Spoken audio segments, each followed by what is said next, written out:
സദൃശവാക്യങ്ങൾ 13. ജ്ഞാനമുള്ള മകൻ അപ്പൻ്റെ പ്രബോധന ഫലം, പരിഹാസിയോ ശാസന കേട്ടനുസരിക്കുന്നില്ല. തൻ്റെ വായുടെ ബലത്താൽ മനുഷ്യൻ നന്മ അനുഭവിക്കും, ദ്രോഹികളുടെ ആഗ്രഹമോ സാഹസം തന്നെ. വായെ കാത്തുകൊള്ളുന്നവൻ പ്രാണനെ സൂക്ഷിക്കുന്നു, അധരങ്ങളെ പിളർക്കുന്നവനോ നാശം ഭവിക്കും. മടിയൻ കുതിച്ചിട്ടും ഒന്നും കിട്ടുന്നില്ല, ഉത്സാഹികളുടെ പ്രാണനോ പുഷ്ടിയുണ്ടാകും. നീതിമാൻ ഭോഷ്ക് വെറുക്കുന്നു, ദുഷ്ടനോ ലജ്ജയും നിന്ദയും വരുത്തുന്നു. നീതി സന്മാർഗിയെ കാക്കുന്നു, ദുഷ്ടതയോ പാപിയെ മറിച്ചു കളയുന്നു. ഒന്നും ഇല്ലാഞ്ഞിട്ടും ധനികൻ എന്ന് നടിക്കുന്നവനുണ്ട്, വളരെ ധനം ഉണ്ടായിട്ടും ദരിദ്രൻ എന്ന് നടിക്കുന്നവനുമുണ്ട്. മനുഷ്യന്റെ ജീവന് മറുവില അവന്റെ സമ്പത്ത് തന്നെ, ദരിദ്രനോ ഭീഷണി പോലും കേൾക്കേണ്ടി വരുന്നില്ല.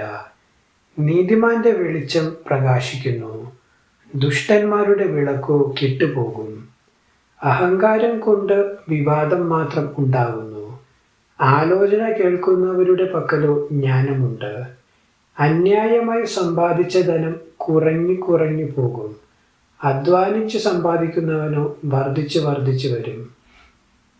ആശാവിളംബനം ഹൃദയത്തെ ക്ഷീണിപ്പിക്കുന്നു, ഇച്ഛാനിവൃത്തിയോ ജീവവൃക്ഷം തന്നെ. വചനത്തെ നിന്ദിക്കുന്നവൻ അതിന് ഉത്തരവാദി, കൽപ്പനയെ ഭയപ്പെടുന്നവനോ പ്രതിഫലം പ്രാപിക്കുന്നു. ജ്ഞാനിയുടെ ഉപദേശം ജീവന്റെ ഉറവാകുന്നു, അതിനാൽ മരണത്തിന്റെ കണികളെ ഒഴിഞ്ഞുപോകും.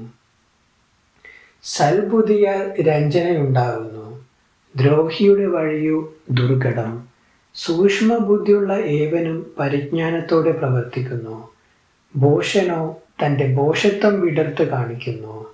ദുഷ്ടദൂതൻ ദോഷത്തിൽ അകപ്പെടുന്നു, വിശ്വസ്തനായ സ്ഥാനാധിപതിയോ സുഖം നൽകുന്നു. പ്രബോധനം ത്യജിക്കുന്നവന് ദാരിദ്ര്യവും ലജ്ജയും വരും, ശാസന കൂട്ടാക്കുന്നവനോ ബഹുമാനം ലഭിക്കും. ഇച്ഛാനിവൃത്തി മനസ്സിന് മധുരമാകുന്നു, ദോഷം വിട്ടകലുന്നതോ ഭോഷന്മാർക്ക് വെറുപ്പ്. ജ്ഞാനികളോടുകൂടെ നടക്ക, നീയും ജ്ഞാനിയാകും. ഭോഷന്മാർക്ക് കൂട്ടാളിയായവനോ വ്യസനിക്കേണ്ടി വരും. ദോഷം പാപികളെ പിന്തുടരുന്നു, നീതിമാന്മാർക്കോ നന്മ പ്രതിഫലമായി വരും. ഗുണവാൻ മക്കളുടെ മക്കൾക്ക് അവകാശം വെച്ചേക്കുന്നു, പാപിയുടെ സമ്പത്തോ നീതിമാനു വേണ്ടി സംഗ്രഹിക്കപ്പെടുന്നു. സാധുക്കളുടെ കൃഷി വളരെ ആഹാരം നൽകുന്നു, എന്നാൽ അന്യായം ചെയ്തിട്ട് നശിച്ചു പോകുന്നവരും ഉണ്ട്. വടി ഉപയോഗിക്കാത്തവൻ തൻ്റെ മകനെ പകയ്ക്കുന്നു, അവനെ സ്നേഹിക്കുന്നവനോ ചെറുപ്പത്തിലേ അവനെ ശിക്ഷിക്കുന്നു.